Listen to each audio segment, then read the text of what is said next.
श्री स्वामी समर्थ. गणपती बाप्पांच्या विसर्जनाच्या वेळी आवर्जून लक्षात ठेवा या गोष्टी कोणत्या आहेत? चला तर मग बघूयात. तर गणपती बाप्पांचे विसर्जन आपण ज्या दिवशी करतो त्या दिवशी तुम्ही चुकूनही काळ्या कपड्यांचा वापर करू नये. त्या दिवशी लाल किंवा पिवळे कपडे आवर्जून घालावे.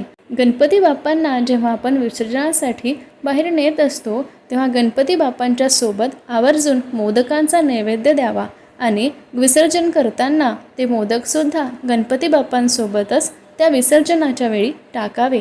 त्याचप्रमाणे जेव्हा आपण गणपती बाप्पांचे विसर्जन करण्यासाठी आपल्या घराबाहेर गणपती बाप्पांना नेत असतो तेव्हा नेताना गणपती बाप्पांच्या मूर्तीचे तोंड आपल्या घरात असावे. त्याचप्रमाणे जेव्हा विसर्जन करण्यापूर्वी गणपती बाप्पांना आपल्या पूर्ण घराचा चक्कर लावावा आणि गणपती बाप्पांना आपले संपूर्ण घर दाखवावे. अशा प्रकारे गणपती बाप्पांच्या विसर्जनाच्या वेळी या गोष्टी